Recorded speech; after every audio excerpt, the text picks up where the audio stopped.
Welcome to my channel accounting school. আজকে যে জিনিসটা নিয়ে আলোচনা করব তা হলো changes in finance act 2020 in light off income tax ordinance 1984 part 2। Previous ভিডিওতে আমরা পার্ট 1 আলোচনা করেছিলাম। প্রথমে যেটা আলোচনা করব সেটা হচ্ছে changes in capital gain. Capital গেইনের দুইটা সেকশন আছে আমরা জানি, সেটা 31 এবং 32। 31 এর এ এবং 32 এর এ এই বছর সংযুক্ত করা হয়েছে। 31 এর এতে যেটা বলা আছে সেটা হচ্ছে যদি কোনো বিজনেস এন্টায়ারলি, যদি বিজনেস অথবা আন্ডারটেকিং যদি এন্টায়ারলি অ্যাসেট অথবা লাইবিলিটিগুলো বা পুরো বিজনেস যদি সেল করা হয়, সেক্ষেত্রে যদি কোনো ক্যাপিটাল গেইন অ্যারাইজ হয় সেটা ট্যাক্সেবল ইনকাম হিসাবে কাউন্ট হবে। আর আমরা জানি সেকশন 32 হচ্ছে কিভাবে ক্যাপিটাল গেইন ক্যালকুলেশন করা হয়। এই সেকশনের ক্ষেত্রে 31 এর ক্ষেত্রে এটা ক্যালকুলেশন করা হবে হচ্ছে higher amount of fair market value and selling price after deducting expenditure incurred in connection with the transfer of business book value of asset. That means selling price থেকে এই দুইটা এক্সপেন্স বাদ দেওয়ার পরে যেটা থাকবে আর হচ্ছে ফেয়ার মার্কেট ভ্যালু, দুইটার মধ্যে যেটা হায়ার সেটা ক্যাপিটাল গেইন হিসাবে টোটাল ট্যাক্সেবল ইনকামে চলে যাবে। ডিডাকশনের সোর্স ফ্রম স্যালারিজ। আমরা জানি যে সেকশন 30 অনুযায়ী কোনো এমপ্লয়িকে যেই অ্যামাউন্টটা পেইড করে অ্যাজ এ স্যালারি, সেই অ্যামাউন্টের উপর যদি ট্যাক্স ডিডাকশান না করে তাহলে সেকশন 30 অনুযায়ী সেইটা ডিসঅ্যালাউ হয়ে যায়। সেক্ষেত্রে তার এমপ্লয়িকে যে স্যালারি পেমেন্ট করে সেই স্যালারির উপর ট্যাক্স কাটতে হয়।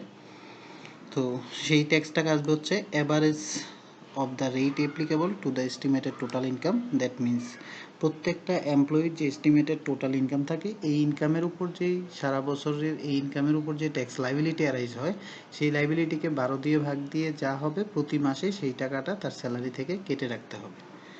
এটার পাশাপাশি স্যালারি রিলেটেড দুইটা ফর্মালিটিস মেনটেন করতে হয় এমপ্লয়ারকে। সেকশন 108 অনুযায়ী স্যালারি রিলেটেড একটা ইনফরমেশান ডিসিটিকে প্রোভাইড করতে হয় within first day of September each ইয়ার।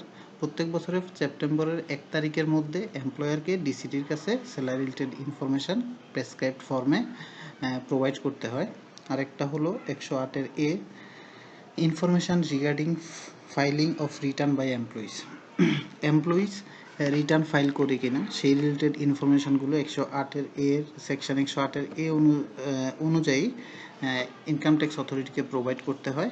সেক্ষেত্রে এমপ্লয়ি থেকে কালেক্ট করবে within 15th day of April, আর এমপ্লয়ার ইনকাম ট্যাক্স অথরিটিকে প্রোভাইড করবে within 13th day of April. তারপর যেটা আলোচনা করব, deduction from the payment to contractor under section 52 এর যে এরিয়া আছে, এরিয়াগুলো হচ্ছে execution of contract, supply of goods, manufacture process or conversion, printing, packaging or binding. এক্ষেত্রে রেটগুলো যদি আমি বলে রাখি, রুল 16 অনুযায়ী রেটগুলো হচ্ছে, যদি কোনো কন্ট্রাক্টর 15 লাখ টাকা পর্যন্ত সাপ্লাই করে তার রেট হচ্ছে 2%।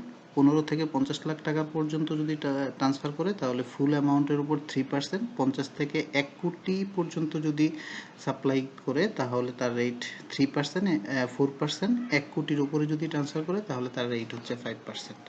সেকশন 52-তে 4টা প্রভিসো আছে। তার মধ্যে প্রথম প্রভিসোটা যেটা, যে পেইড যদি 12 digit tax payer identification number না থাকে তাহলে তার থেকে ডিডাকশন করতে হবে 15% হায়ার। দ্যাট মিনস যার উপর 2% অ্যাপ্লিকেবল তার থেকে কাটতে হবে 3%, যার উপর 3% অ্যাপ্লিকেবল তার থেকে কাটতে হবে 4.5%।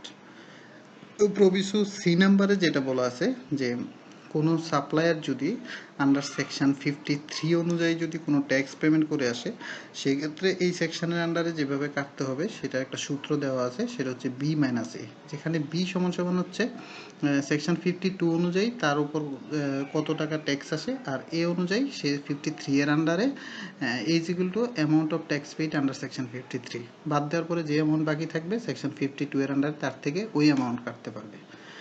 আর প্রবিসু ডি নাম্বার মানে 4 নাম্বার প্রবিসুতে যেটা বলা আছে যে 53 এর এর আন্ডারে যদি কেউ ট্যাক্স পেমেন্ট করে আসে সেক্ষেত্রেও বি মাইনাসে বি হচ্ছে এই সেকশনের আন্ডারে যে ট্যাক্সটা অ্যাপ্লিকেবল আর 53 এর আন্ডারে যেটা পেমেন্ট করে আসছে।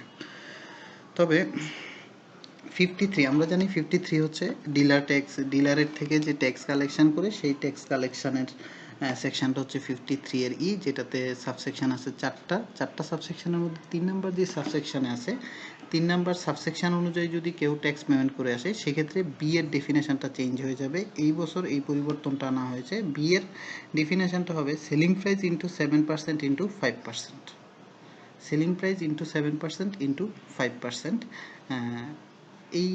এইটা বি ইজ ইকুয়াল টু এটা হবে, আর বি মাইনাসে এ ঠিকই থাকবে, তারপরে বাকি যে অ্যামাউন্ট থাকবে ওই অ্যামাউন্টটা তার থেকে ডিডাক্ট করা যাবে। তারপর deduction from the payment of certain services, এটা হচ্ছে আন্ডার সেকশন 52 এর ডাবল এ। 52 এর ডাবল এতে আমরা জানি 14টা টোটাল সার্ভিস আছে, তার মধ্যে সিরিয়াল নাম্বার 13তে পরিবর্তন আনা হয়েছে। 13তে লাস্ট ইয়ারে যেটা ছিল transport service, carrying service, vehicle rental service or ride sharing service. এবছর রাইড শেয়ারিং সার্ভিসেরকে আলাদা করে এটার সাথে আরও যোগ করা হয়েছে co working space providing service and accommodation providing service. রেটগুলো আগের মতো অ্যাজ ইউজুয়ালি আছে, যদি 25 লাখ টাকা এক্সিট না করে transport service, carrying service, vehicle rental সার্ভিসের ক্ষেত্রে 3%, আর 25 লাখ যদি এক্সিট করে 4%। Wheeling charge for electricity transmission 25 lakh টাকা এক্সিট না করলে 2%, যদি এক্সিট করে 3%। Advance tax for the owners of private motor car, যাদের প্রাইভেট মোটর কার থাকে তাদেরকে প্রতি বছর একটা ট্যাক্স পেমেন্ট করতে হয়। এই ট্যাক্সের ক্ষেত্রে এই বছর একটা পরিবর্তন আনা হয়েছে। যাদের মোটর কার 1500 সিসির নিচে তাদেরকে পার ইয়ারে ট্যাক্স পেমেন্ট করতে হবে 25,000 টাকা, যেটা পূর্বের ইয়ারে ছিল 15,000 টাকা। 1500 সিসি থেকে 2000 সিসির মধ্যে যদি মোটর কার হয় তাহলে পেমেন্ট করতে হবে 50,000 টাকা, যেটা প্রিভিয়াস ইয়ারে ছিল 30,000 টাকা। 2000 থেকে 2500 হলে 75,000 টাকা, যেটা প্রিভিয়াস ইয়ারে ছিল 50,000 টাকা। 2500 থেকে 3000 হলে 1,25,000 টাকা, যেটা ছিল 75,000 টাকা। 3000 থেকে 3500 হলে 1,50,000 টাকা, যেটা ছিল 1 লাখ টাকা। 3500 এক্সিট করলে 2 লাখ টাকা, যেটা ছিল 1,25,000 টাকা। মাইক্রোবাসের ক্ষেত্রে 30,000 টাকা, যেটা প্রিসিডিং ইয়ারে ছিল 20,000 টাকা।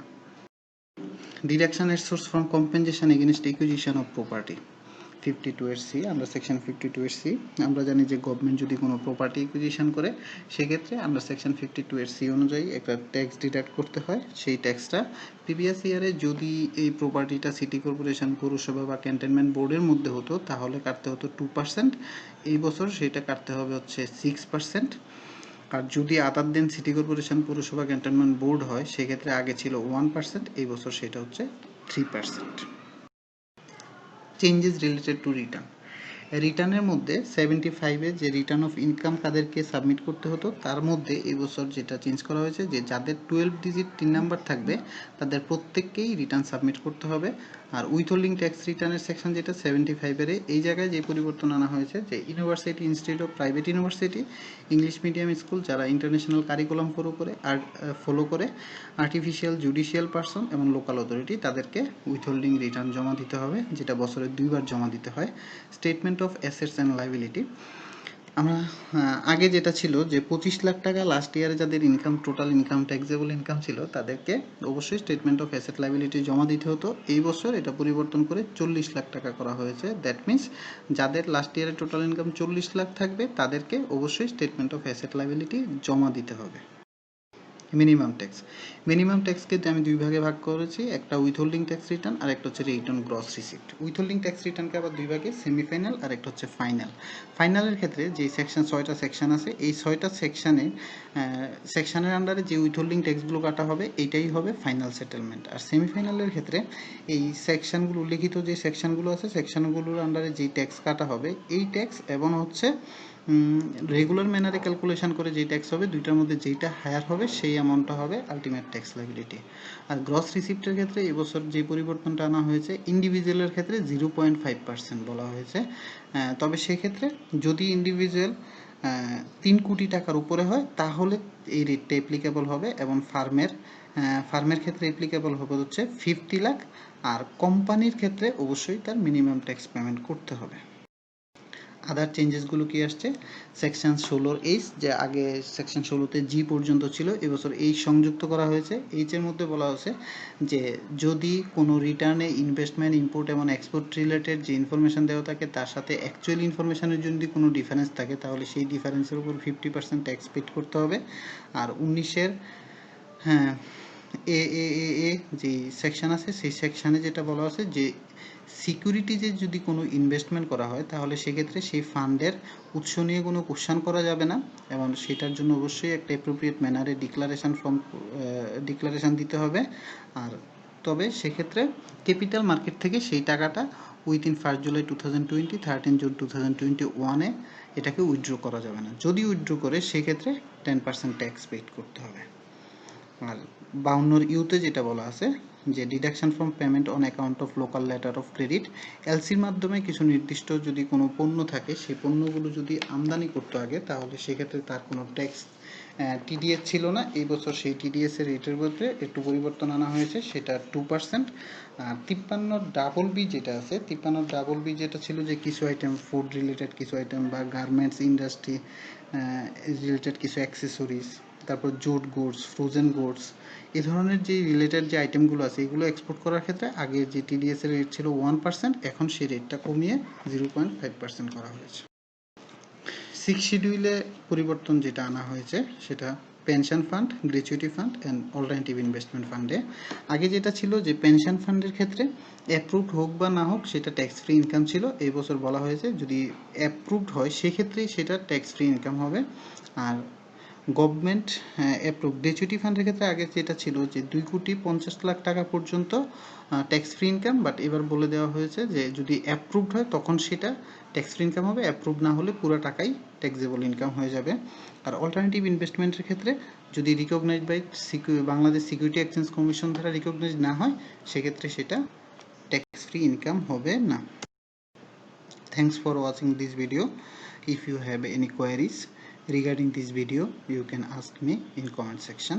I will try my best to answer all the questions you asked in the comments. Thanks for watching.